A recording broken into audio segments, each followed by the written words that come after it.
Okay, everybody wants to know where gemstones come from. Well, they form in what's called vugs. They're little holes in the ground which are parts of lungs. And that is one of the little vugs in this lung right here. I have to have the lights off, otherwise you can't see this well. Now, if you had a perfect quality gem, it would form in an exact type of conditions where the silicates invaded or the carbon invaded in a lattice form that was perfect. There was no inclusions. There was none of this junk breaking up the symmetric pattern of the crystal. Let me show you, because opals have, they're not formed like this. They're complete body parts, but every part of the body takes on a specific chemistry. Now, as a matter of fact, hold on one second. I have one here in the microscope. Hold on. All right, right there. Now, that's a lung. And it's in the microscope right here. Now, I am going to try to focus in. But you can see that that's a little crystal of a certain color. I believe that has titanium or vanadium in it. And then up here we get into some colored tissues. And you can see the little bloody spots. And let me see if I can find some other things of interest in here. But you see all these different colors? That's in the blood. That's because blood is nothing but loaded with transition metals. You see those? And they form little crystals here and there. Now, in a huge lung, these would be huge crystals. And they do find them huge here and there. Now, why are these colors here? Well, here they are right there. These are transition metal colors. The only way life works, I have discovered, is because of transition metals. These are the movers and shakers of molecules and particles that deliver and pick up stuff in your body. They're attached to blood. They're all in the blood. And there's different colors. You see titanium and vanadium? See how close in color they are? These create amethyst. This up in here, or maybe there's different colors. These two chromium, I think, are in pools of water and so forth, and nickel, and because I see them all over the earth. And I'm telling you right now, the earth is constructed of creatures. It's just the way it is. And if you've been following my research and you disagree, I want to know why. Not just that I'm a crazy person. I want to know why you can look at the things that I present and just slough them off as not relevant. No, this is just way past cool. You see this dark spot, and you see this reddish spot, and you see all the little tiny holes in there. That's from this lung here. When you put water on them, they hydrate, and then you see the different color patterns. All of these holes are alveoli. That's a lung, and I think I showed you, or I will show you, it's exactly like the ones at NASA. Now, check this out. This is just too much. Really too much. Now, here we come back to what a lung really is like. Okay, this is pretty serious. Pretty serious lung stuff. Now, alveoli are all these little holes. Guess how much surface there is inside your lung versus your body's skin? 40 times more surface area than your body inside the lung. You see the black and the red? They're wrapped around each other. I just showed you one that has black and red together in it, and then other ones with red, and they're all over the place in these lungs. I mean, they're saturated with these alveoli. And this is, you really have to start to understand the nature of how the body actually operates. Now, I know there's lines going across here. I don't know why. Sorry about that. But you see this, the red? That's arterial blood. What does that mean? It's all charged up with good stuff. All the good stuff is coming down. And it migrates over to the vein side, which brings it back up to get all the new good stuff put into it. That's what the heart does. It boop, boop, boop, boop, and it pushes it around. Well, where does it push it to?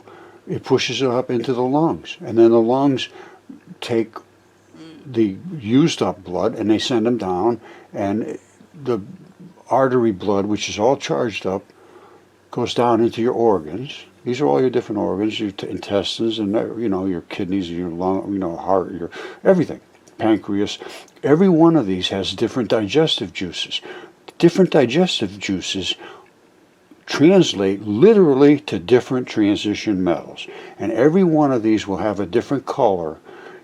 And I see them all over the earth, colored pools. This dark blue and this green and this other colored green close together. Now I don't know whether they're bile or gallbladder or liver or whatever. It's kidney. I think the kidney is in the yellow and blue range.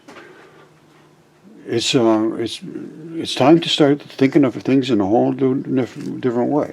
But remember I told you about that one that was sucking air in and out? Here it is right there. One side's the black side and one side's the blue side. I mean the black and the red. Look at this.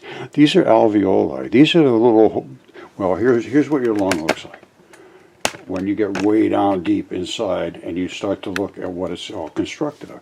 The blue is used up blood with the carbon dioxide. It's got to get out of there. And the red wants to take the oxygen in and bring it down to the rest of the body. It's called gaseous exchanges. All right. The skin on your body. Whoops, where am I here? All right. Your lungs have more capacity in them for surface area than your body by 40 times. There's 40 times more surface area inside your lungs than on your whole outside body. 40 times. So think of how much oxygen can transfer. Now, if you're all clogged up or your arteries or your veins aren't working, you're going to have a problem. And that's because of invasion and inflammation and all that. That's a whole other issue. But here you have oxygenated blood. The oxygen's coming in and the O2's going out. And they wrap half and half. You see them? I just showed you one that was half and half. All right, and this is what the lungs look like. And this is the entire package of the digestive system, where you see one side is red and one side is blue. And I don't know what this line going across is all about, but can't help you. Everything has to filter your blood, get the urine, it has to work out, all the feces and the bile and all that stuff has to be squirted in, your oxygen has to come in, carbon dioxide has to leave. Every single cell in your body has to be continuously nurtured at least once every 5 minutes, or you die. And what nurtures it is the oxygen primarily. That's the factor that kicks things off. And then the oxygen works with different transition metals which are in these different areas. Let me see if I can, do a little more, show you a little more about the transition metals. But don't forget, these are different digestive areas, pancreas, your lungs, your heart, your kidneys, gallbladder, you got bile, you've got all these different enzymes and acids, and they relate to transition metals. And that's where you get your colors from. All right, don't forget these transition colors. That's critical. Now let me show you something about on the Earth, the transition metal craters. Remember I told you there's different colors? Here they are. That's the different colors on Earth. These are biological entryways. These are not crater impacts. These colors are from biology. And if you think anything else, you are not thinking clearly. Now this is the perfect example of nucleophilic substitution. Every one of these particles in your body has to give and take every single second of the day, 24 hours a day.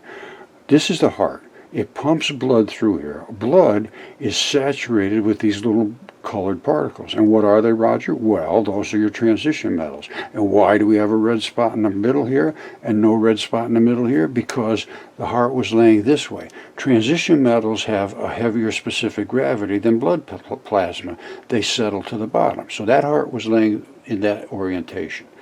Why are these heartstrings and ventricle walls this specific color? Well, the reason is because there is a specific chemistry that makes them up so that they have their stringiness or whatever they have to them.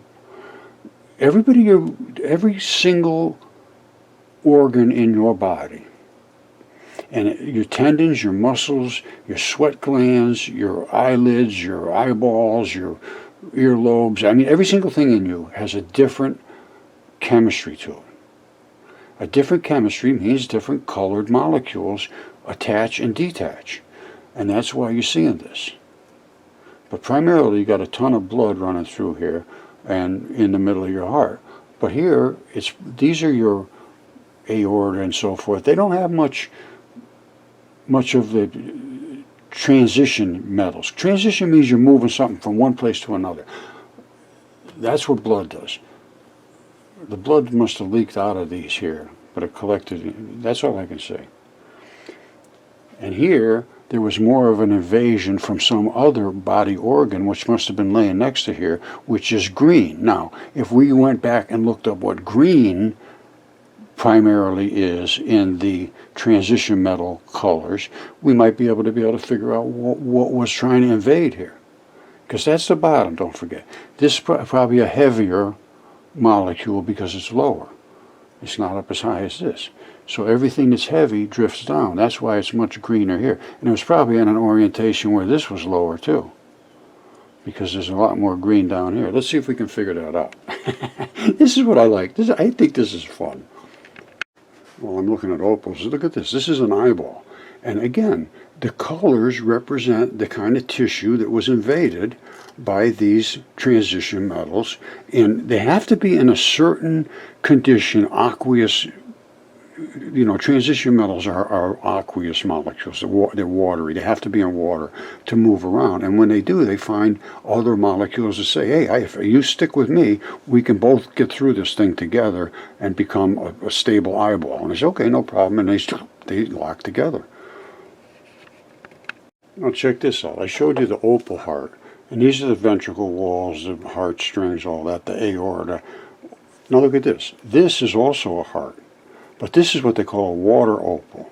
You can see all the little same stuff that's in there. It's just kind of messed up here, but it was in a condition where all that was left was silicates. And silicates invaded everything except these very strappy little fibers that surrounded, you know, your aorta and all that stuff. I mean, ventricle walls and so on, because this is rubbery as hell. So you end up finding some remnants in here, but they're still basically turned into silicates, just as any crystal is. You see all these gems and garnets and this and that and amethyst. That's nothing more than silicon that attaches in a crystal formation to these transition metals, which I'll show you in a second. Okay, so you know we're talking about all these different transition metal colors. Now I have that little tiny lung here in the microscope. And you see, I'm going to make it shiny. See where it's all shiny? That's where I cut it across. But you see where it isn't shiny, that red stuff? That's where the blood was running in between the alveoli, which now have filled up with silicates. All the ones, you see them, all the shiny places? That's where there was alveoli. Now they're filled with silicates. But in between them was all the blood that ran to them. Okay, I showed you that water glass heart. This is the cut across side. Now, the center is completely changed into, you can see it's all silicates, but all those little things are not just, those are actually the fibers that were in there. Now, you see the outside edge here? They all have a membrane that wraps around them. The membrane is totally different than the inside of everything. Now, I can find all of the structures of life here on the outside, here and there. Still not fabulous. But you see that? That is not like that glass that's on the inside. There's a fabric there. I know what to look for, so I can easily identify these. And this was a heart. And if I look around enough, I can find the aorta and so forth. All I want to do is find that exterior membrane, which you can easily see it. An internal, this is just nothing but glass, because it was in a condition that it transformed that way. And this might be part of the aorta somewhere up in this area. You see that? I believe that's an entryway. Anyway, I'm going to just show you some shots that I have from over here. Whoops, I keep doing that. I got the wrong mouse all the time. All right, here we go. Remember I showed you that's how gems form. Let me come right up to the top. All right, this is just actually from a toe. You see the red and the black blood there? That's just another shot. This is from a giant toe, and I mean giant. It's about maybe 2.5 foot long, and that's the grip skin. That's what's embedded in all the grip skin. Has that fiber. All fascia has a form of that, and you can see some of them. You can see the same fiber in it. That's just a blood vessel. Ooh, this one here's gold. This gold, it was impregnated in here, and if you scrape it enough, you can get little flakes out of it. Here it was here. These are just little cavities. That was from the heart.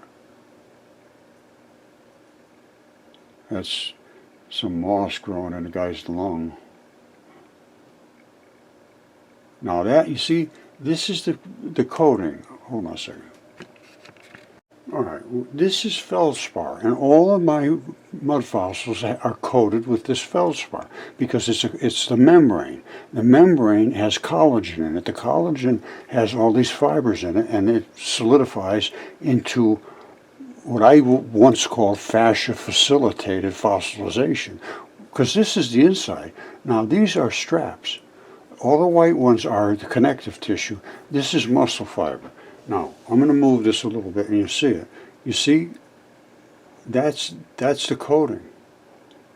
That right there is the coating. And that's you see the reddish looking part right up against the black? That is what's called the interstitium. And that's your immune system. Now, this inside here was all the connective tissues that ran through here. Now let me show you what this was. It was a tendon ball. Alright, this is what I was just looking at. Hold on. You see it? It's just what it is. And that one there, I cut it obviously, but it's round as a cue ball. And it locked in just like that. And then there was another one that rode right across the top. I have that one too. And that one slid, because they come in batches. They have one right under the other. And that's what locks in your tendons into your muscle.